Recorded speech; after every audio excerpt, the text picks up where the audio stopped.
అందరికీ మరణాత. మోషే సుఖోపవాసములలోని 27వ దినము. అంశము మోషే చేసిన ఉపవాసము.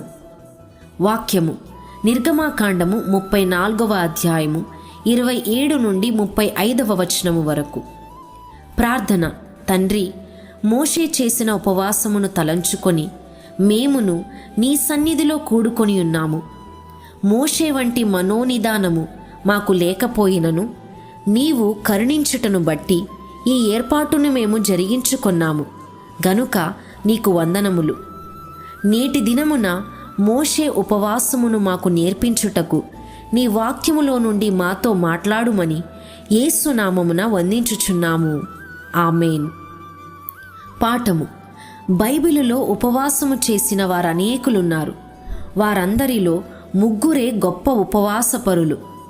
వారు మోషే, ఏలియా, యేసు ప్రభువు. మొదటిగా మోషే మొదటి 40 దినములను దేవుని సన్నిధిలో ఉన్నాడు. మోషే దేవుని వంకే చూస్తున్నాడు గనుక ఆహారము, నీరు, నిద్ర అవసరము లేకపోయినది. ఎందుచేతనంటే ఆకలి, దాహము, నిద్ర మోషేకు లేవు. ఈ మూడింటి కంటే తండ్రి, కుమారుడు, పరిశుద్ధాత్ముడు అతని ఎదుటనే ఉండగా వారిని చూస్తున్నాడు గనుక ఆకలి, దాహము, నిద్ర ఎందుకుండును? ఇదే గొప్ప మనోనిదానము. మోషేకు ఇది 80 సంవత్సరముల అనుభవము. మోషే రాజకుమార్తె బంగళాలో పెరిగింది 40 సంవత్సరములు. మిద్యాను దేశములో యాజకుని ఇంట మందలను కాచిన కాలం 40 సంవత్సరములు. ఇవి రెండు 40 సంవత్సరములు కలిసి 80 సంవత్సరములు. అప్పటికి గాని మోషే నలిగిపోయి క్రొత్త మనిషి అయినాడు. అందుచేతనే దేవుని సన్నిధిలో ఉండగలిగినాడు. మోషే ఇశ్రాయేలీయుడు. దేవుని ఏర్పాటులో ఉన్నవాడైనప్పటికీ విగ్రహారాధికుడైన ఫరో ఇంటిలో 40 సంవత్సరములు ఉండుట అతనికి చాలా శ్రమగా ఉండెను. ఫరో ఇంటిలో అన్ని సౌఖ్యములున్నవి. అన్నము, పెరుగు, పాలు, వెన్న, నెయ్యి, రాజవస్త్రములున్నవి. ఇవిగాక సర్వ విద్యలు నేర్పించిరి. మిద్యాను దేశములో విగ్రహారాధికుని ఇంట నుండి అతని మందను కాయుట అతనికి మరింత శ్రమ.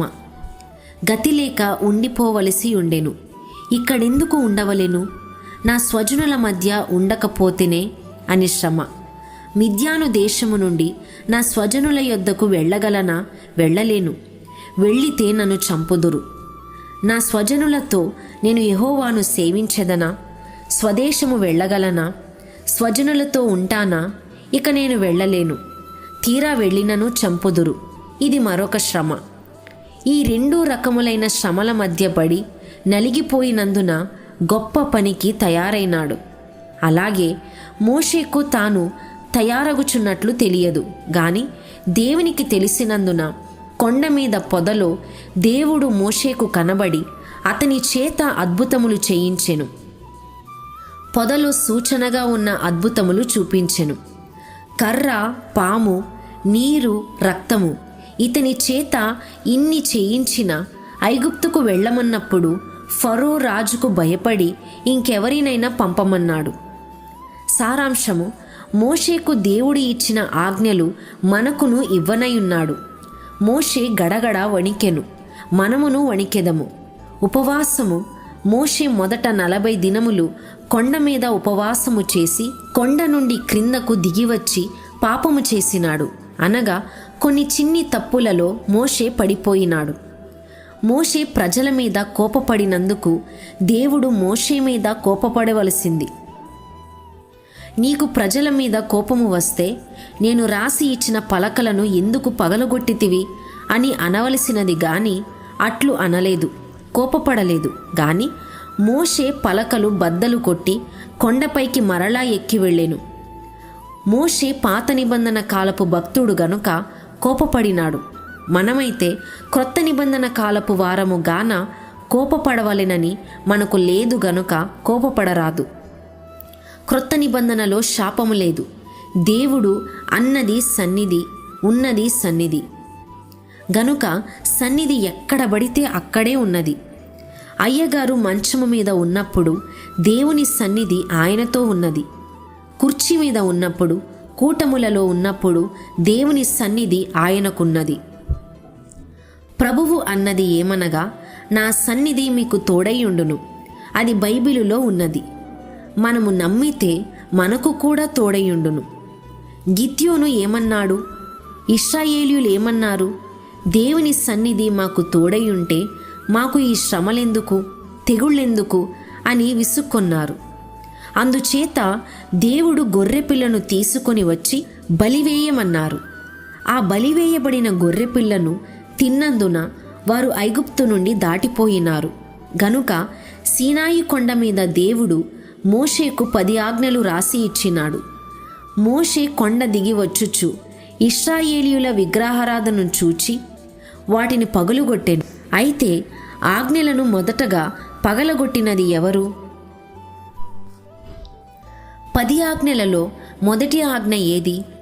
నేనే నీ దేవుడనైన యెహోవాను, నేనే దేవుడను అని దేవుడు చెప్పితే, కొండ క్రింద ఇశ్రాయేలీయులు, ఈ బంగారపు దూడే మా దేవుడు, మమ్మును ఐగుప్తులో నుండి తీసుకొని వచ్చెను అని అన్నారు. అలాగు అనుట ద్వారా వీరు ఈ ఆజ్ఞను బద్దలగొట్టినారు. అందుచే వారే దేవుని ఆజ్ఞలను బద్దలగొట్టి మొదటిసారిగా పాపము చేసిరి. అందుచేత వారి పాపము క్షమింపకూడదు గనుక దేవుడు క్షమించనన్నాడు. గాని మోషే ప్రజల పాపము క్షమించితేనే గాని వల్లగాదు అని బ్రతిమలాడి పట్టుబట్టగా మోషేను బట్టి దేవుడు వారిని క్షమించినాడు. మోషే పాపము ఏదంటే రాతి పలకలు పగలగొట్టినాడు గాని ఆజ్ఞలు పగలగొట్టలేదు. అందుచేత దేవుడు మోషే పాపమును క్షమించినాడు. మోషే చేసిన ఉపవాస దినములు 80, అట్లే మనము చేయవలెను అని రాయబడలేదు. మోషే చేసినాడని మనము చేస్తే చిక్కిపోదుము, చనిపోవడము కూడా జరుగును. గనుక మోషే చేసినట్లు చేయకండి. అద్భుతము! మోషే 2 సార్లు 80 దినములు చేసినను శరీరమునకు బలము వచ్చినది, ఆత్మకు కూడా బలము వచ్చింది. మోషే ఇంటిలో నుండి జమ్ము పెట్టిలోనికి, అక్కడ నుండి ఫరో ఇంటిలోకి, అక్కడ నుండి మిద్యాను అరణ్యములోనికి, అక్కడ నుండి ఐగుప్తుకు, అక్కడ నుండి సీనాయి పర్వతమునకు, అక్కడ 80 దినములు ఉపవాసమునకు దేవుడు తయారు చేసెను. ఏలియా మోషే తర్వాత కొన్ని 100 ఏండ్లకు ఏలియా వచ్చాడు. ఇతడు మరీ అసాధ్యుడు. మోషే ఉపవాసము గట్టు అని అనుకుంటే ఏలియా ఉపవాసము అంతకంటే గడ్డైనది. దివారాత్రులు నడిచినాడు. ఆ ఘటము అటువంటిది. మోషే వలె మీరు కూడా చేయండి అని రాయబడలేదు గనుక మనము చేయరాదు.